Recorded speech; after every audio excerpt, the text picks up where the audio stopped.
So, good evening. Welcome to the Trauma and Resiliency, the CU Try After Lunch and Learn show. And I'm Karen Sims, the Executive Director of the Trauma and Resiliency Initiative. And I'm with Elise Belknap, who is both a board member and an early childhood mental health consultant. And so I thought what a wonderful opportunity to sort of follow up in last week's conversation I had with Reverend Thomas about COVID and just sort of COVID more like social and political. One of the things that we heard as a feedback was, okay, so what do we do about it? And how do we take care of ourselves and our children? And especially for people who are helpers and offering support. I've had more than one conversation over the past couple of weeks with people who just are feeling a lot of the social and cultural pressures that 2022 has brought with it. So I know Elise is sort of the expert. We counted on her last year she did just sort of a self-care community of practice, and I'll let her talk about that.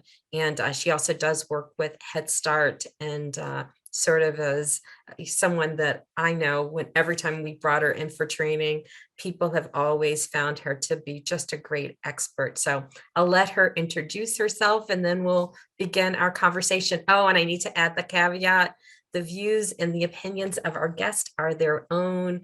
And so, that and this work is supported through a grant through the Champaign County Mental Health Board and the Champaign County Community Coalition and the City of Champaign. We have some COVID relief funding. So with that, without further ado, Elise, please introduce yourself.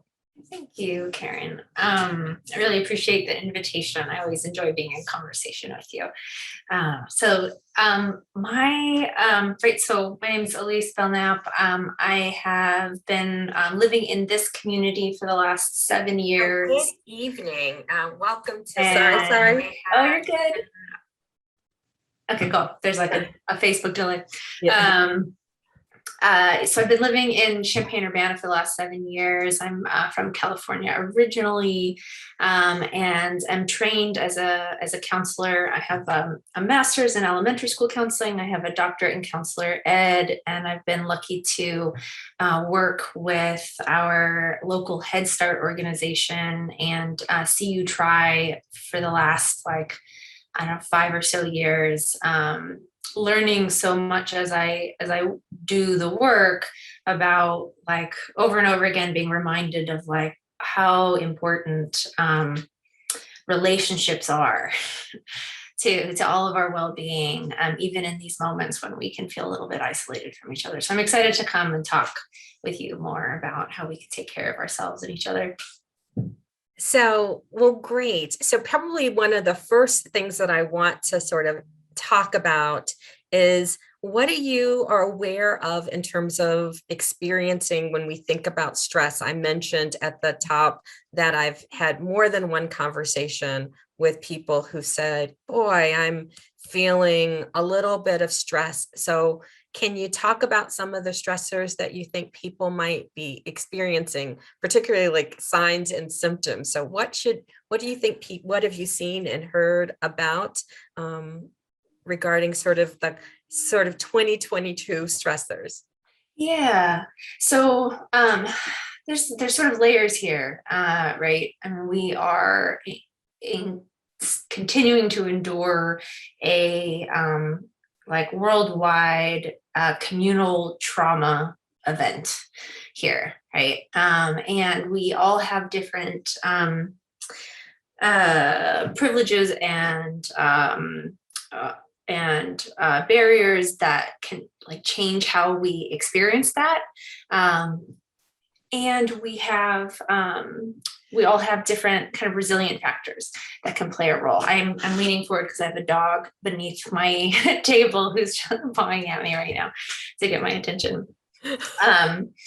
So it's been interesting to kind of stay in conversation in a variety of circles with folks and hear the ways in which we're seeing the impact of the pandemic affect the children in our program, families, are the adults that I'm interacting with on a daily basis, and you can see over and over again how, like, I remember pre-pandemic, there's sort of this disconnect that we all talked about of like brain body disconnect, that there's this like understand. And I'm hoping that through this experience, people are understanding that that is not an actual real separate thing, right? And that stress isn't something just of the mind, but is something that we experience very much in our bodies.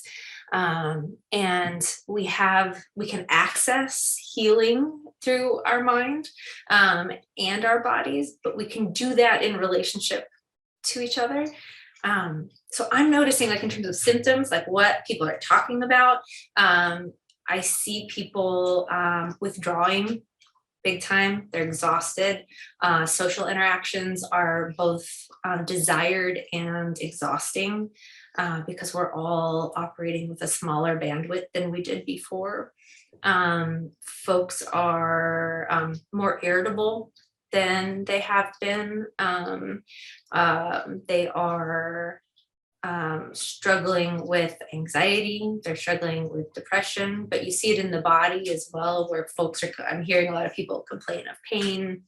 I'm hearing a lot of people struggling with like gastrointestinal stuff. You have, I was just doing a training today on self-care, like a new employee orientation, and there's a list of positive activities that we do and negative activities that we do, or sort of like healthy or unhealthy strategies we might use to cope with stress.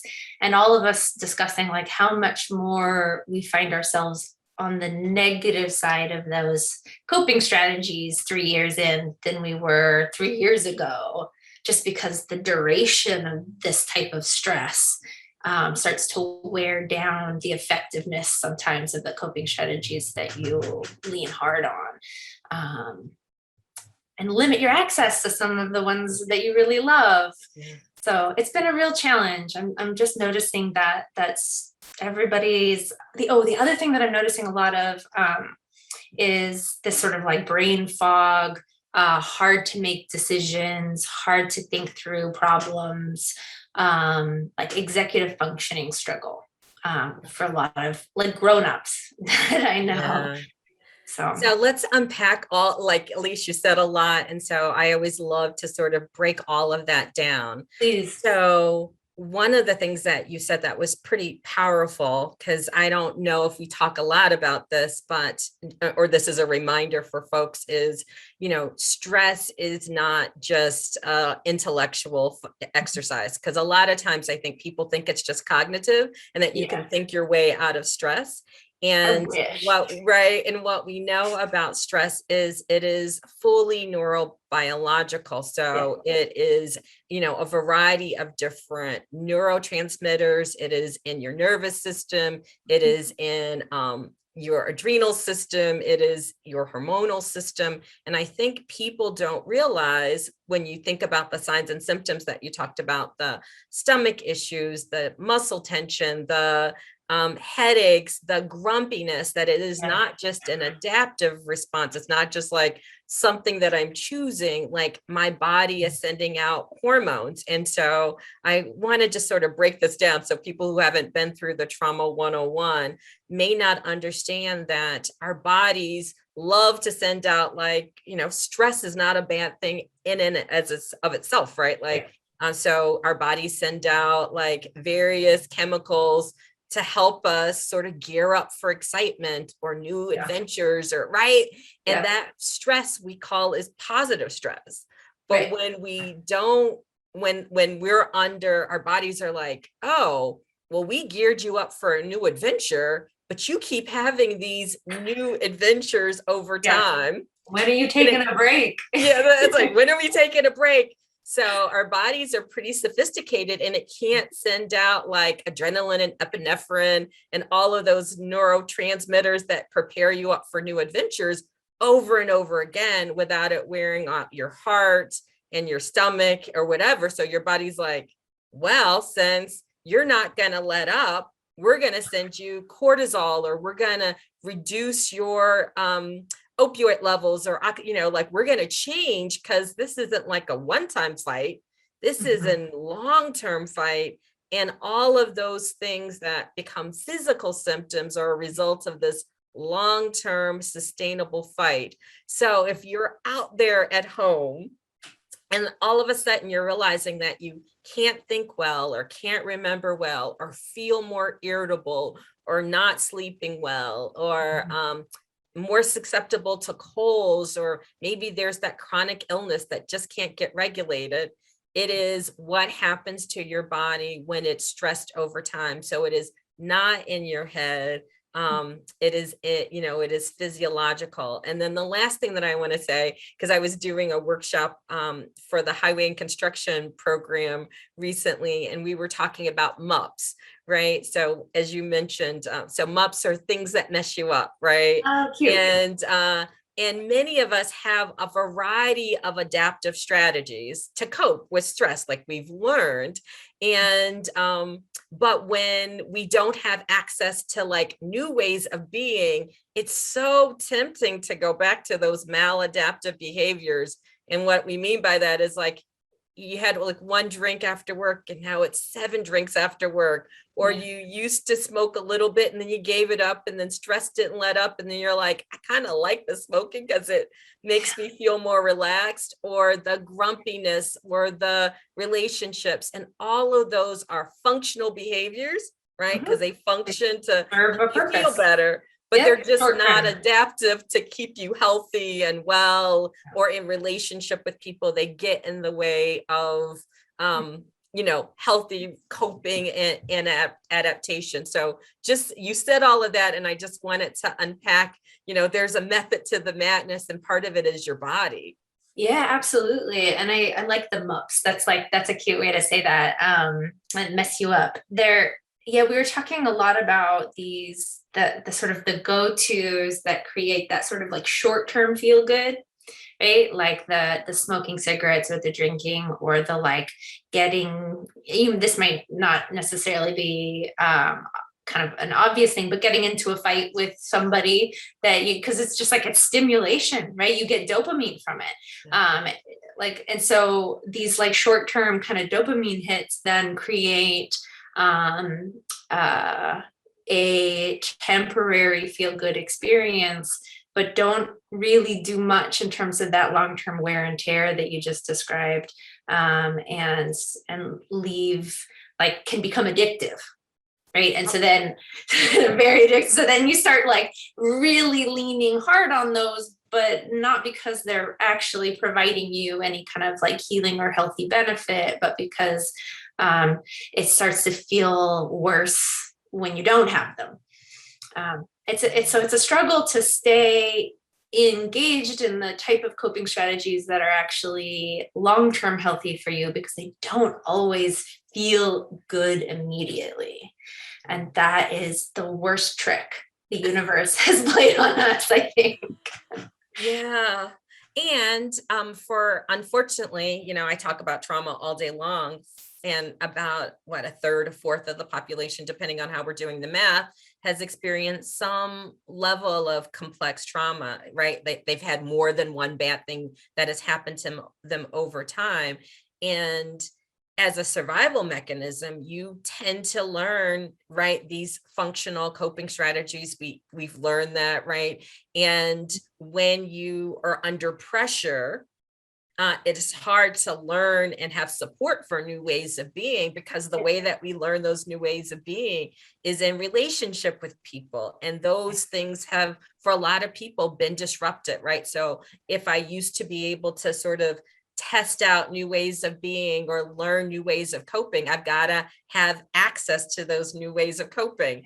And maybe I used to be able to go hang out with friends, and now, because I don't have access to them, or maybe because I don't want to make someone in my household at risk. Maybe I'm living with a mom or a caregiver or a sibling who has asthma or a respiratory issue. I can't go out and move in the way that I want to. So the things that I used to do to try out new ways of being, I may not feel like I have access to them.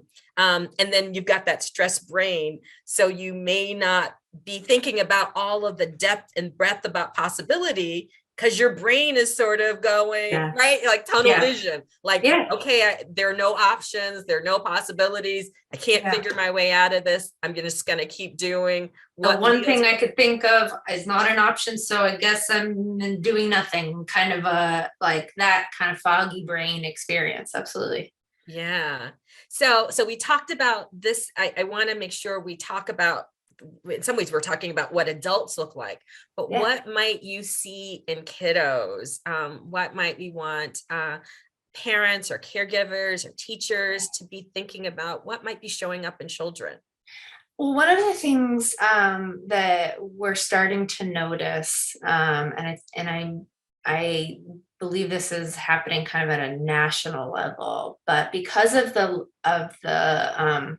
last 2 years and so many children being kind of kept at home and not having opportunities to socialize in the same ways, and a lot of folks just being in front of a screen. I mean, I'm kind of hypothesizing about what all of that might be, and maybe there'll be longitudinal studies down the road that can kind of give us some ideas more concretely. But we're seeing, so we use assessments like the Ages and Stages questionnaire, the Ages and Stages questionnaire, social emotional, and we're seeing what you could call delays in children's like friendship skills, in their emotional regulation skills, in their problem solving skills, in their speech.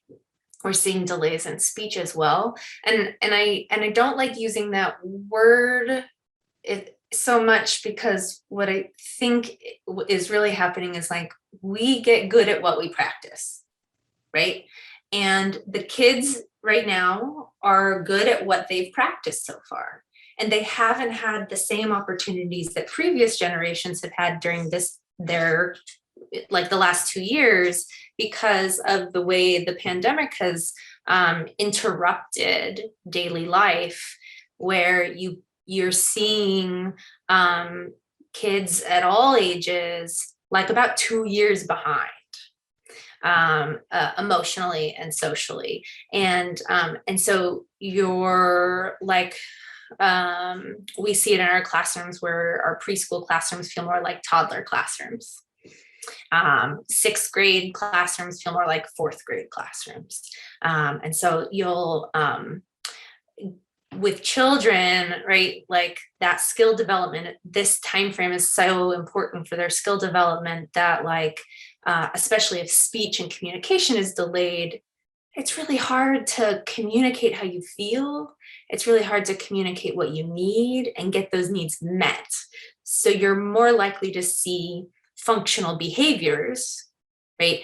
Children acting out to get their needs met, because they don't have the skills or the practice yet to get that in a way that's more pro-social, right? They haven't had the practice. And it's not that they're bad or behind or broken, or it's like, it's just about practice. And so there's a lot of, I would say, as a parent, I have 2 children. I have a 4-year-old and a 7-year-old. And there is, in the daycares and the schools there, and in my own children, I'm noticing there's a lot more anxiety. So for children, that can look a lot like being like really aware of where your parents are at all times. So you leave the room and your name is being called, like, even though you're like in the bathroom now, right? So it's like little sheepdogs who are very diligent about their work, and wanting to they keep tabs, right? Their sense of safety for children is so much based in their relationship to their caregivers. If that's how they stay alive. Right. And so we have kids I would say similar things like stomach aches are going to show up if they're struggling. Similar, like somatic or physical symptoms are going to show up, like achy tummies, headaches, also like irritability around things that might feel small to grown-ups, but anxiety around like death, anxieties around um, losing access to people, anxiety around how to engage in friendships, because that again is like been harder for kiddos to practice. So a lot more social anxiety than might have been present previously. So those are all some of the things like kind of across the ages. And children and brains are so malleable, right, with experience, that the more practice we provide with kiddos in an intentional way, the more resilience we can sort of support and facilitate building. So I don't want that to sound like, Yeah. oh, we're in No, trouble. we're going to definitely right? talk about strategies and solutions, but I want to, I think it's helpful to talk about like signs and symptoms. And I want to sort of go back to a couple of things that you said. Yeah. One is that, and I read an article that I think captures this, that a lot of what we've sort of labeled as a child's problem really is an adult problem. So, Correct. right. So Yes. some of the stressors that children are experiencing, or maybe, as you talked about, like what can approach like a delay or somatic complaints or language issues, because we didn't do a good job, I think, as a society of making sure the adults were well, particularly women were well, who have bared the brunt of the pandemic, economically, employment wise, or whatever. Stressed out parents, this, create stressed out children. And stressed out parents tend to use less language, have less patience. And so because we haven't built an infrastructure to really support moms, we have children who look so much more vulnerable. So part one. And then I think, and this is a Karen, so right, this is Karen, but I think that there's been so much languaging as if parents can't be their children's primary teacher, even though like Head Start and every program says parents can be their students' primary teacher. But because there's been like the socialization that says that somehow parents can't do it, parents have been sort of waiting for schools to rescue their children. And I think we could have approached this very differently by making sure that parents and communities have the tools they need to support their children. We would have approached it way different, right? I know that you've spent a lot of time doing parent coaching because you want parents to sort of have all the tools and resources they need to support their children. But a lot of places didn't do that, right? Have been like, well, if the hours that we provide children on a screen are all that kids can get, rather than let's put together little gift baskets and manipulatives and help you understand like how to cook and engage and react with your children. And so when we get to tips and strategies, I want to do that. And very really, because we haven't done a good job of making sure that parents understand their kids' stress, the Surgeon General, that big report on children's mental health. I mean, we have a mental health crisis for children across the board in this country because we just haven't done a good job of making sure that we address it. And so, there were ways that we could help kids feel socially connected. There were ways that we could have promoted resiliency and play. There were all of these things that we know that promote mental health and wellness that we just didn't do. And we've been sort of collectively holding our breath, waiting for something to free our kids, rather than realizing we've been the ones they've been waiting for. And the things that we needed to do for our kids were the things that we needed to do for our kids. Right. So. I mean, there's sort of we have a history in our culture of putting so much of all of that on teachers. of expecting them to be social workers and parents and educators and disciplinarians and like, oh, there's just these like doctors and nurses and specialists of all kinds. And we are, they are also working very much like at their limit, just as other humans involved in the pandemic. So I think that there's this larger scale of community stress, right, that all the adults are feeling, and you're describing it well, that then will inevitably trickle down to children because the quality of the relationship is compromised, because the stress that all the adults are feeling. And so I want to be careful with it, only in that, like, it's really easy, especially for mothers, to take that on with a lot of shame. And that is not what's been happening here, right? Like this is like a societal failure. This is not an individual mother failure. This is like, we did not do enough as a country and as a society to buffer parents around during this pandemic in order for them to provide the type of space that allows children to thrive in crises. And it allows you to be well, right? Because it's a misnomer to think that you can raise mentally well children when you are under pressure, when you don't have the support. That is such a, right, like you need support. And so when we get to solutions, and I want to make sure we shift, one of the big things that we know that promotes mental wellness, if I could give this to everybody, is social connection, right? Beyond a whole bunch of things. If you don't have, somebody who can give you 15 minutes of a mental health break or 30 minutes, prioritize that. Like, look in your social network, look at people in your family, look at your friendship group, look at your neighbors. There might be a grandma across the street that you could reach out to that would be a really great partner, right? So that you could have somebody to have your back, because that is going to make all the world of difference. And no matter how fantabulous of a parent you are, none of us are perfect parents for our kids all the time, right? And so know that there are other people that can probably do a really great job of being a part of your team. Yeah, I love that, as the, of course, the number one thing that you can do. I mean, parents who are doing this alone have had so much more to do and have been so much more compromised than parents who are living within the context of a larger family or a larger community. It's just so much harder. You can't be, no matter how powerful you are, no one person can be everything that a child needs. It's just not possible. I mean, you see that in the school, like in daycares and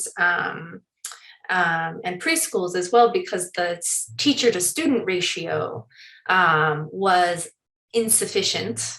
This is an Elise opinion, insufficient from before the pandemic.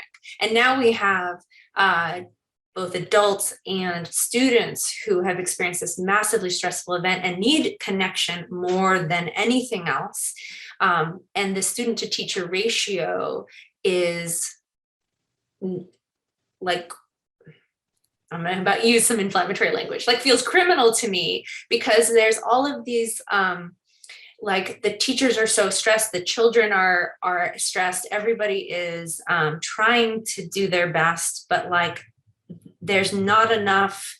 If we had more adults to less children, we would get the healing relationships. The teachers would feel less stressed, would have more capacity. The students would be getting that nice, juicy attunement that they need.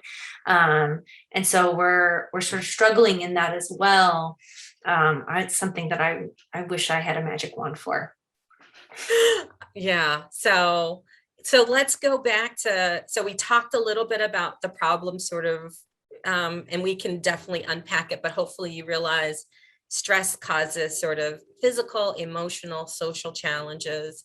COVID and all of the social and cultural pressures and economic pressures have increased stress. So no, it's not just you. It is in the ether. It is in the environment. So don't personalize it as much as possible. To know that you might be tempted to do a lot of normal and function, right? Normal adaptive strategies to sort of deal with the stress. But if they're not working for you, if they're causing you problems at work, at home, in the community, right? There are ways that you can sort of overcome them. And it's not just in your head. So now that we've sort of covered that ground, let's shift gears and talk about solutions. So one of them I mentioned is all of the data says relationships matter. So to do that, and we can, definitely circle back and think about relationships, but can we start off with the body? And I know you love talking about sort of the neurobiology and looking at things like the polyvagal, right? We won't go down the weeds, but can we talk like first, if I am an adult and I've been feeling stressed out, what are some practical, user-friendly things that I might do to feel more regulated? Yes. So as you stated, I am a bit of a nerd for like the nervous system stuff. And I would say one of the most important things that someone can do is to start to develop an awareness around like where their nervous system is. And when I say nervous system, I mean like, are you feeling amped and like ready to like, you have to conquer, or you're being chased by a lion, or you got to go, like sort of that fight or flight instinct that can happen in stress events. Or are you feeling the sort of the opposite of that on the continuum of like really low energy, fatigued, foggy brained, depressed, difficulty motivating, would be more of like a hypo activation, right? And knowing where your body is in that is going to change what strategies are going to be useful to you, right? Because some strategies are going to kind of help your body move into an activated state, and some strategies are going to help you calm down. So if you're already feeling fatigued and but in a chronic kind of way, and it's not because you have COVID or some other thing, but like stress related, you're not going to nap your way out of that. Right. Those types of nervous system states is going to require some action or activity, some kind of physical exercise. And that can look as simple as like turning music on in your living room and dancing. That can look like doing gentle stretching, whatever, everybody has different body capacities. So finding what works for you, but simple things that like kind of breathing into the parts of your body that feel tight and tense. I have a tendency to sort of armor up in my body when I'm feeling stressed. Like everything gets like I'm blocking the world out. And the more I can kind of breathe into those spaces, the easier it is for me to find that kind of sweet spot of like the window of tolerance that is more flexible, more social. I have less irritable. I can access play. I can access my memory. I can access creative thinking. And so then alternatively, like, right, if you're somebody who's kind of stuck in a fight or flight space, you're going to you'll feel your heart rate going a lot faster. Your breathing might feel shallow. And in those situations, finding strategies that help you slow down. So simple things like breathing, deep belly breaths, or box breathing, where you sort of constrain. So it's like a count of 4 in, a count of 4 out, a count of 4 in, a count of 4 out. Anything that supports your out breath, your exhale, being longer than your inhale is going to help your heart rate slow down. So paying attention to and developing curiosity around like, where am I right now? Like, am I shut down, or am I like hyper vigilant, like ready for the next thing to come my way, can help you identify, like what's going to actually make an impact in terms of my body right now. Yeah. So I actually am going to say yes. And Yeah, please. I think for most folks, Mhm. because I think like the intellectual strategy about what's happening in my body Mhm. can't happen until I first do the breathing strategy. Sure. So I get Yep. centered. And so I like to, right, I love to have people think about having their sensory toolbox. So the first strategy is always those, what calms me down and helps me figure out what's happening in my body. Because that for so many people never is something that happens. And so the breathing strategies that you talked about, just the centering, the calming, there are ways that we can think about, right? Like tension and release, so that you can even become aware of, am I feeling lots of hyper stimulation, or am I, not feeling anything? All of those things. So to start off with, can you just allow yourself some calm, right? So that's the first thing in your sensory toolbox, is something that is breathing, breath, calm, suit, right? Like slow and still. I've told this story. I am somebody who tends to not pay attention to what's in my body. And I had injured my hand so much so that it was like a small fracture in my wrist. And I had been going for maybe 2 weeks before I was actually getting ready for a Zoom call, and there was like a pause because I was waiting for people to come on, and I looked down and I was like, I have a knot that's the size of like a golf ball on my wrist. And I had done it 2 weeks ago. I closed my hand in a car door, didn't even recognize it. And so I know what it's like to not even, and I clearly have a high pain tolerance, just hadn't slowed down to pay attention to what's happening in my body. And I was like, oh, I need to make sure that I add much more mindful practices into my life, just to sort of know what's happening. Because So luckily there's a lot of really good stuff for free, like on YouTube, right? So if like looking up body scans is a great way to sort of do that. And it doesn't have to be long, right? But to just sort of slow down a little bit, to kind of bring your awareness to different parts of your body and kind of move through, can give you that window. I would I think the mindfulness part is the important piece to identify, right? Because just what we know calms us down. When I talk to people about that, who haven't had a lot of experience with mindfulness, the list they usually give me is like watching TV or drinking, which are they're distractions. Those aren't the same strategies that help you understand and feel what's in your body. So it might feel good, but doesn't actually allow you to have a sense of like what's actually happening in the here and now.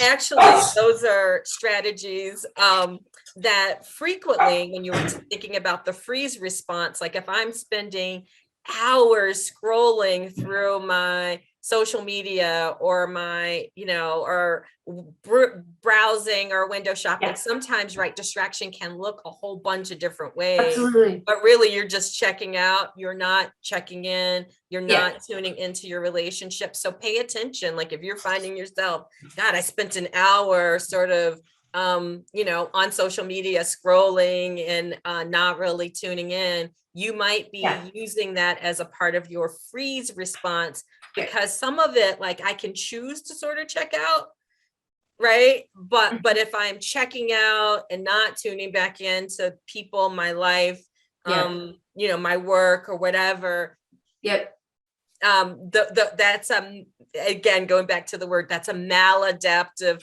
that's a MUP. Yes, So it's yes. very tempting to make that as a MUP. I just want to make sure we say that part out loud, that like the experience of calming down, there's like the spacing out, and then there's the checking in, right? Checking out or checking in, I think is a great, you said those two words. I think that's a great way to determine sort of the difference there. Yeah.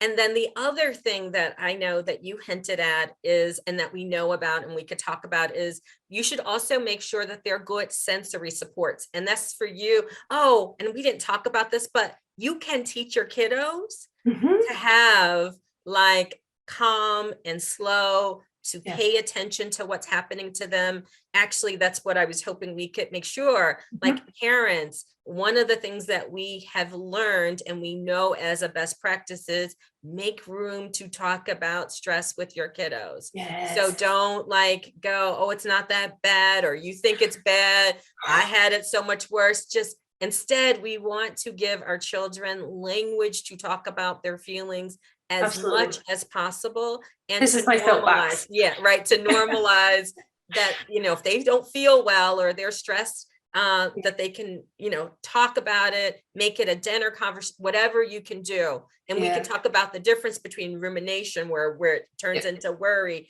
and it's unproductive, but allowing room to talk about feelings of distress, so important for our mental wellness.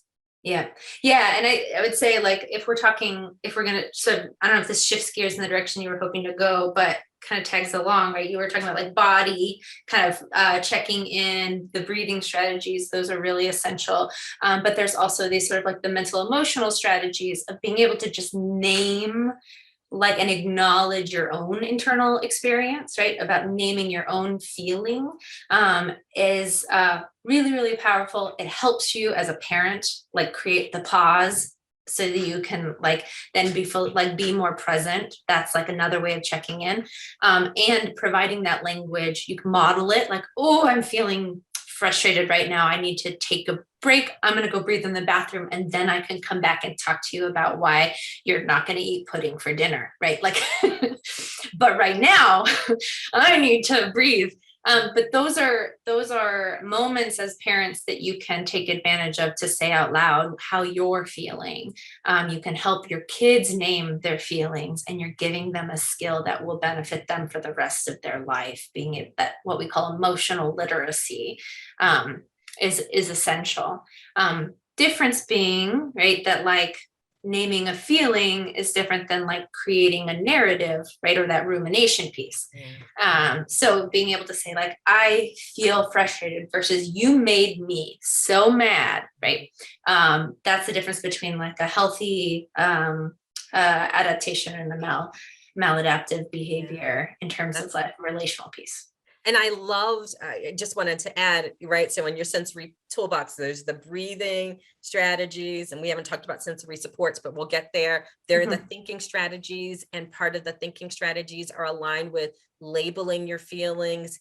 What you say about your experience is true. So every time we say things like, I can't wait until things get back to normal, or right, like that's a thinking strategy. Or I know, I'm watching my words. That's part of my 2022 resolution. So I won't say I am so overwhelmed, because my body, if I say I'm so overwhelmed, my body will go, oh, she's overwhelmed. We got to send some stress hormones, because that's what she is, right? So if I can say like, there's a lot on my plate, but I also know that in the past, I've historically been able to manage it. I have tools in my toolbox, right? Like how we language and think about stress also makes a difference. So watch how, I want to talk about your feelings, but don't like turn that into like a personality deficit. Or there's no like, or a hopelessness space, and it can feel that way sometimes. Like, I don't want to, I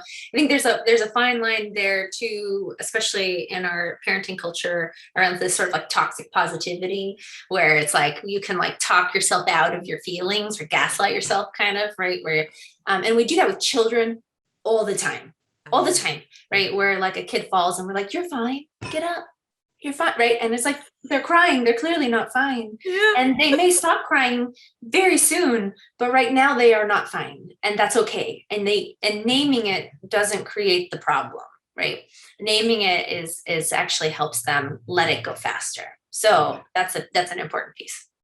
So all of those good thinking strategies to have in place, and to practice. I just am, so I loved, Elise, like you're framing, like how we model things for our children. Like, again, boy, I'm having an off day, but I know, or off moment, but I'm going to take 5 minutes and reset, and I'm going to wring myself out. Right. And the little kiddos, you can sort of do the wiggle dance and say, or, we've been here before and we have these tools, and to remind ourselves about like what is in our toolbox.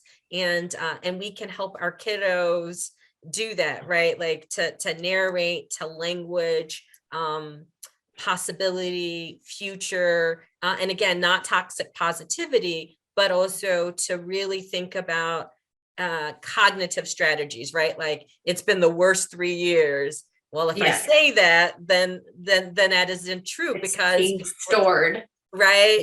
As you talked about, in terms of the narrative that we tell ourselves. So the last strategy, right, is those sensory supports. Yes. And so what do you think that we want families and individuals to have in their toolbox, in addition to having, right, paying attention to what's happening in your body, paying attention to what's happening in your head? What do we make sure that they could maybe think about doing around sensory supports? Yeah. So in terms of sensory stuff, I think it's super important to be able to recognize like what feels good to you in your body. So and being like having the opportunity to sort of like give yourself this deep pressure is one of those sensory tools that can be really, really helpful and calming. That allows you to giving yourself like a compassionate, gentle touch, right? The way that you would want like a parent to touch you in a moment of gentleness and kindness. Those are also really powerful tools that you can give yourself. Knowing like what smells bring you pleasure and calm, what kind of inputs, right, visually allow you to feel a sense of ease and a groundedness, textures, and sounds, right? So some of us, when our nervous systems are out of whack, might find ourselves more sensitive to loud sounds or tiny sounds, things like that. Just knowing what those are for you, so you can put on the music that feels good, or find a way to find the quiet, but it becomes an intentional thing versus like, I am irate and I don't know why, and it's because of the sound the dryer makes, right?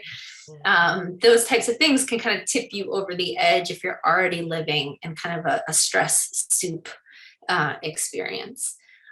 One strategy that I think is a kind of simple, easy thing that you can do with your kid or as an adult, and do it in a bathroom stall if you need to in public, because it might seem a little bit silly, but I promise, like, animals have the capacity to release stress after they are out in the wild and they've experienced some life or death situation. They release stress. You'll see animals, your pets do this, where they shake, right? They shake it off before they can kind of move on. And it's a way of sort of expelling that nervous system activation survival energy that we, even as humans, need to be able to expel and move through and move out of our bodies. And so even having a moment where you breathe, you check in, and you shake it off as much as you can, right? And maybe that's dancing. Maybe that's just doing a funny wiggle dance with your kids.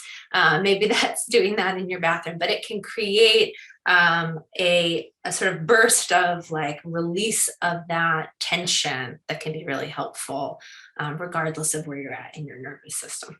I love all of those things. And so hopefully you're thinking, and right, this is the little science nerd piece that you and I are going to do, but when you're in flight, and right, your lower brain and all of the sensory supports upshift. And so they're all midbrain activities. So making sure that there are things that you can eat well, and that isn't a lot of sugar, because right now sugar, right, not no shame Yeah. and guilt, but sugar doesn't, it actually can activate more stress hormones. And so for yourself and your kiddos, we're talking good water, good protein, Yep. those kinds of really sensory things, things that smell good and taste good. Yeah. But nutrition, sleep.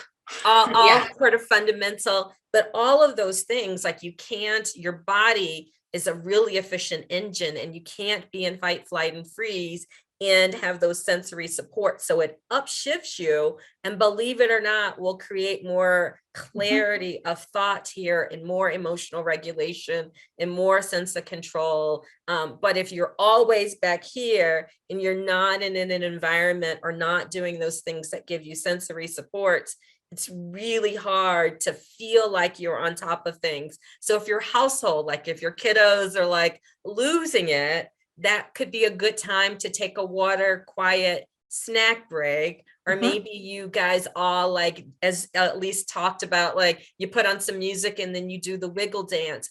Yeah. All of those things. Or maybe sometimes everybody needs to get a hug, because that's a kind of sensory support that can calm the temperature down. So if you can pay attention to what's happening in your feelings, then you can lean in to figure out what's happening in your environment, in your household. And then you guys can, the buzzword is called co-regulate. You can do that together. And it's amazing how it changes what you feel, what you can do, what's happening. And I wish we could do a lot more of that together, right? We could have moments where we breathe, check in, add those sensory supports to help, us cope with all of the external stress. You were mentioning before, Karen, and I know we're heading towards wrapping up, but this, like the magic wand, and if you could like give everybody one thing, there would be like relationships, right? These sort of powerful healing relationships. And I think if I could have a magic wand to give to like families and parents, is like, I would want everybody have like playful and not dangerous, but like wrestling, like a chance to really like get out some energy and like have like contact and feel connected, right? Like all of that is really, really powerful. And the other piece is like knowing how to be attuned to each other, not just near or by, but like we can share. What that means, right? That's a fancy word for like we can share attention. We can share interest in something. We can share emotional experience in something. And that is like what is so powerful about developmental relationships for children, is that specific quality of like, oh, I see you're interested in this. I'm going to be interested in it too. And so finding what that is for your kid that also brings you joy, because if it's Paw Patrol for them and it's not for you, you're not going to find attunement there. But like whatever it is that you can share is the good thing to locate.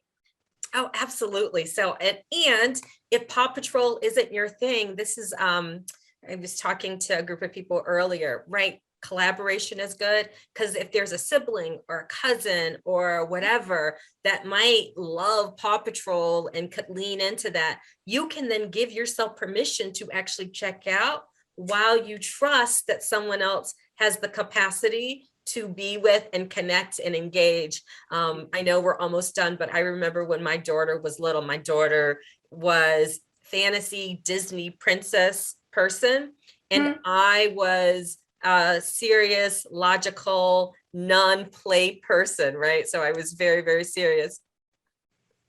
And so I remember my mom was very good at the play and fantasy. And I just had to sort of be like, they got this, right? Like that is where she gets that all out. And I needed to know that that was who her personality is. And then the other thing that I had to learn as a parent was, when I did good self-care, when I actually gave myself that 15, 20 minutes of checking out, then I could come back and have more bandwidth to do the play and the fantasy that didn't come natural. So know that self-care isn't like a privilege. if you want to be, it increases our capacity to be in relationship together and to do good parenting. Yeah. Yeah, absolutely. So I know we're almost finishing up, but do you have any final pointers or tips or strategies, for helpers, healers, parents, caregivers? Yeah, I would say the other piece that we haven't really talked about today, but is essential, especially caregivers, helpers, healers, right? Is like really thinking about what boundaries support your ability to follow through with self-care, what boundaries support your ability to stay engaged in healthy relationships.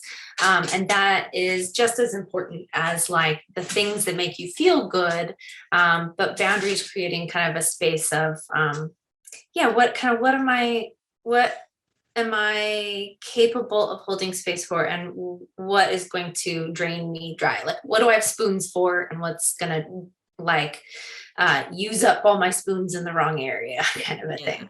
So I love that. And I love the metaphor I always use is, if you've got a plate, once your plate is full, your plate is full. And then if you keep adding stuff, it just tumbles over the floor and Yep. it's not beneficial. So to think about what makes sense for your plate. And I know, right, the whole issue, we could have a larger philosophical conversation around boundaries because there's a cultural piece around that. Sure, Right. sure, So, right. absolutely. But I do like for people to think about what's in your plate.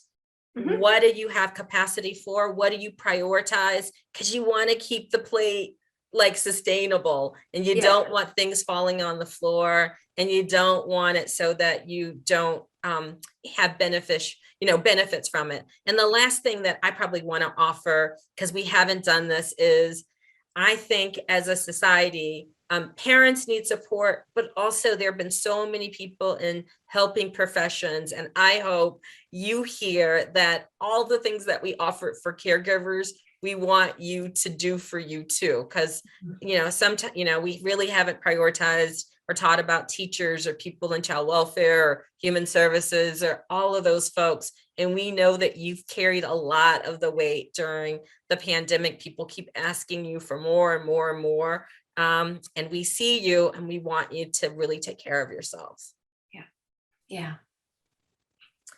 So, so I know without further ado, it has been a wonderful conversation. I know we will continue to have stuff. You can look historically on Facebook, on the Self-Care Community of Practice, reach out because there's definitely been a lot of resources. We're going to restart our grit groups, growing resiliency in tough times, because we've heard from helpers and people in human services who kind of are saying we're tapped out. So we want to make sure you're fortified for the journey. So reach out, and we'll also be trying to make sure that there's other resources on our website and social media stuff just around caregiving. So definitely follow Elise, because she is filled with resources and tools, and it's been always a pleasure. Also, finally, if there are things that you want us to cover in the future, send it in the comments in the chat. We would love to make this as relevant and as useful to you as possible. So until we're together again, thank you so much, and stay safe and well.